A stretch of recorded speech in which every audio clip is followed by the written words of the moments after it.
What's going on, YouTube? Claic Yuzolt back again with another Final Fantasy Brave Exvius video, and in today's video I just want to wrap in a lot of my thoughts I've been having with Neo Visions, why I think you guys shouldn't be summoning, talk about Kuja a little bit, and then remind you guys of a couple of things going on in the game. So let's get into it.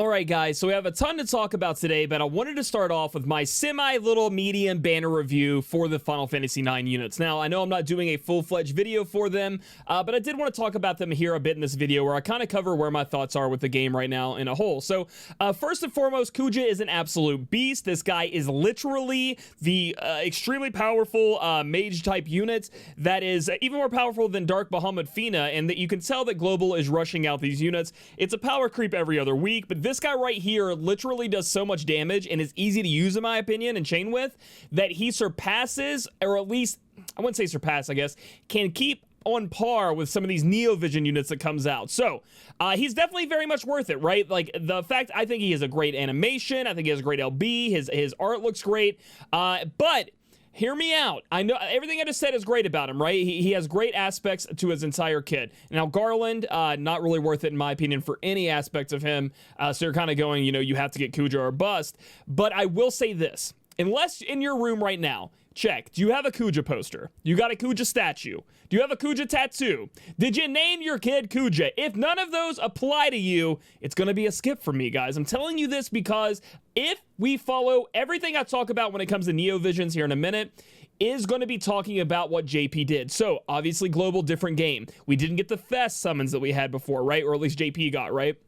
Entirely new system for us here on Global. So it could totally change how Neo Visions is going to play out, but I want to give you guys kind of a primer or a look into what Neo Visions is going to be bringing. So the reason I'm saying not to summon on this great banner, you probably already have, you know, this is a little couple days late, but if you haven't, you've been thinking about it, you want to hear how good Kuja is, and he's great, definitely worth the lapis, is because when Neo Vision comes out in, well, when it came out in JP and when it comes out in Global, I hope, they bumped the rainbow rate to 10%. So that's a huge jump up from what we have now and what's going on in Global. So if you're kind of like, well, I really need a good mage, I would hold off, guys, because you get the chance to summon NV units, Neo Vision units, and you also have the rainbow rate of 10%, which could cause you to get some great units out there, such as, you know, maybe you get an off-banner Kuja, and, you know, that 10%, and then you can just UOC his Prism and be on your way and be happy. So that is something I definitely think you guys should consider, and most people maybe didn't know about, and they should, you know, I was hoping I could bring it to your attention. Now, again, I'm going to have to keep saying this throughout this video. Global could be entirely different. So the next thing I want to discuss with you guys and look into is something that I want to make sure you guys are not forgetting, because within my like little small circle of friends here, we were talking about it. People kind of forgot about this, and I'm going to have to finish this today. It is the FFBE 4th Anniversary Overdrive Soon TM Medal Daily Quest. And these medals are going to be very important. I'm going to show you guys the shop. If you're unaware of it, it is in the exchange shop there for great rewards. I'm going to talk about that in a minute. But please make sure you're doing these daily quests. You get these coins for logging in, and we're getting them from these daily quests. There could be other ways to get them in the future, but this is where you guys want to make sure you're doing it. Now, the one thing I have that I'm not too happy with the choices they chose for these daily quests, because if they are in fact daily, if you look at this, man, win 5 times in the arena. Now, it's okay. You know, winning, it might be a little tough for some people, you know, to win 5 times. But throughout the day, I'm sure you can pick up 5 wins in the arena. I wish it was just participate 5 wins, but that's not the big one. Awaken 1 unit, still a little bit weird, but okay. You know what I mean? I'll get that done. Awaken 4 abilities to +1 or +2. Now, hold up. What if I don't want to awaken anybody's abilities? What if everybody's abilities that I had that I wanted to awaken are already awakened? So if you're telling me every single day I have to awaken 4 abilities to get this coin, and have to waste my crystal on units I may not want to waste them on. Seems kind of weird. It seems kind of like they're forcing us to spend our resources. Now maybe it's not the biggest deal to you guys, because like chaining 45 times, elemental chain 4 times, or maybe you just skip this one. I particularly myself just didn't really care for this, so it's really going to be up to you guys on how you feel about it. I'm going to do it. I'm going to do it. I'm going to swallow it because I'm hoping tomorrow it's not like that. But make sure you guys are getting those coins every day, because if we go over here and take a look at the shop, you can see the great rewards that are already hidden inside this exchange shop. Now, the first thing I want to point out about this exchange shop is it goes until 9/17, so we have a long time, over a month, before we have to end up spending all of these coins. And if we look inside here, we have a UOC, an Omni Prism, and a 5-star Guaranteed EX ticket that you guys can choose from on how you want to spend your coins. And again, you are getting them daily as well, like just from logging in, from what I understand. So why wouldn't I go ahead and spend this, Claic, on this Omni Prism or these UOCs? I need them. Well, hold on a second, because a couple of things. One, if you guys read the news, and we talked about this in my news video, we know that they're going to be adding more stuff to this exchange shop in the future. It said that.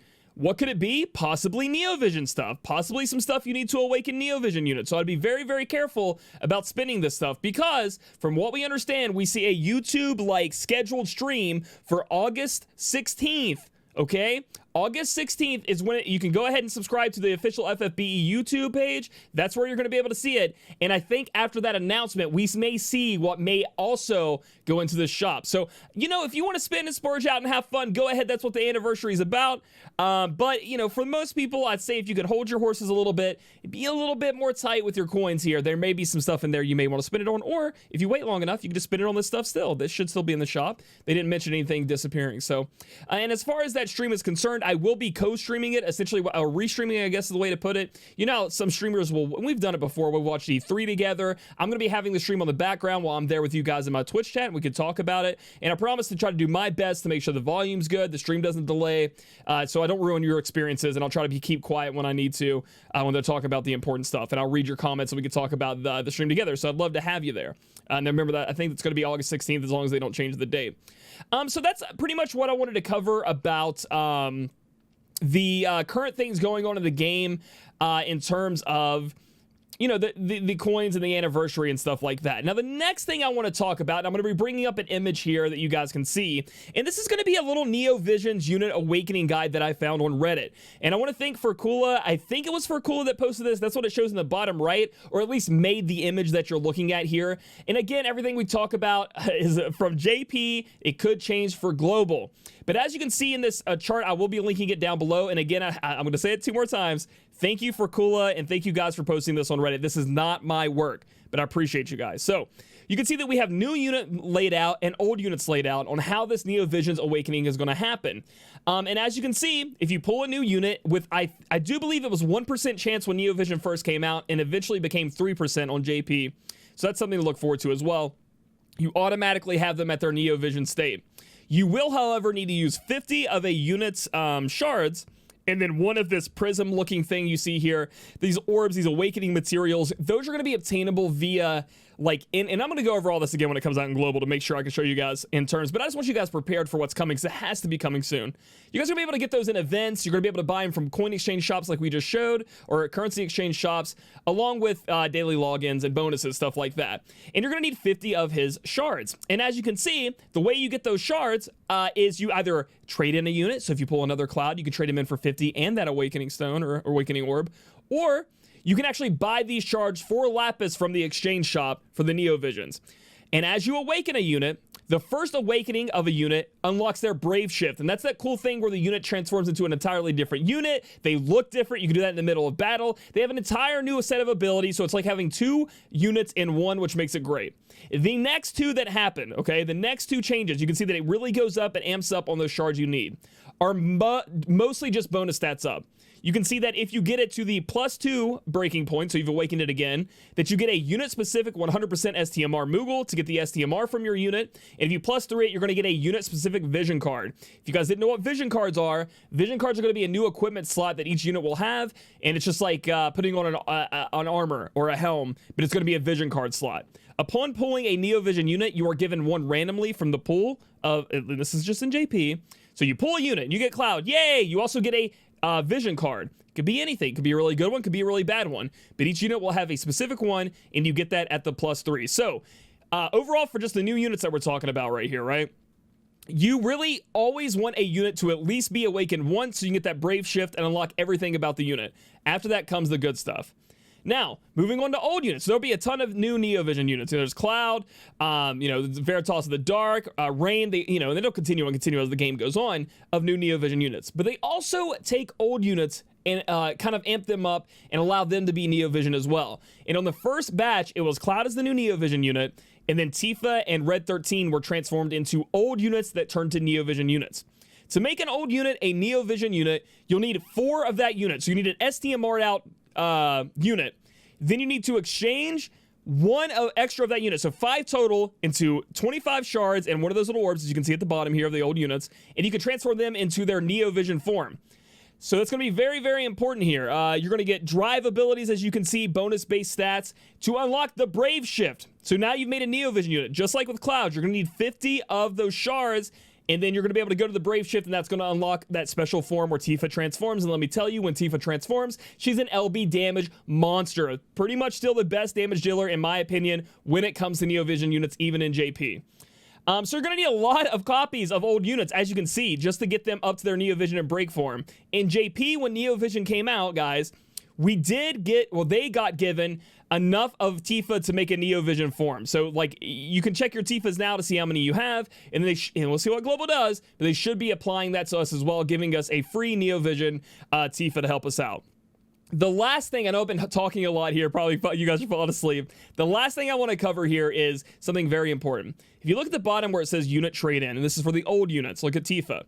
Without STMR, it is 50 for an exchange. So, if you have a unit and she is STMR'd out, you are still only getting 50, okay? A 5 to 6 star gives you 25, a 7 star gives you 50, even if STMR'd. You're not getting 100 like you would think you would because it's 4 units in one. No, I don't know why they did this. It's kind of to punish people for take away value for making an STMR. I do not like that. Maybe that'll change for global, but essentially, if there is a second STMR out there, you know, when you already got your first one and you're thinking about some of these NeoVision units, this is the advice I really want to get out there. Do not make a second STMR just to make an STMR because you'll lose value when it comes to these shards, right? Because you only get 50 instead of, if you didn't fuse them in to make another, STMR, you would get 25, you get more value for it, right? You wouldn't just get the 50, so you'd get 100. So that's very important for you guys out there. Now, there are certain STMRs you just want to get 2 of, right? Malphase, but there's some units like Tifa, in my opinion, you don't want 2 of her STMR. At least I don't, personally. So you would want to keep them separated. So be sure of that. If you guys want to look at an updated list of NeoVision units, you can find it on the Exvius wiki to see kind of like the old units that turn to NeoVision units, so you can kind of start preparing yourself. But I wanted to get that out there so you guys are aware of what's going on with NeoVisions and prepare yourself for what I think is coming by the end of the month after that anniversary stream. It just all sets up to be a heck of end of our month for the Lapis Spenders and the NeoVision breakthrough. So if you guys like this video, give it a thumbs up. Comment down below if you have any more questions about NeoVision units so I can make sure I address them better in my global video, when it actually comes to global. Subscribe for future content. Catch me on my Twitch channel, twitch.tv/Claic Yuzolt, where we're going to be watching the stream together. And I'll catch you guys in the next video.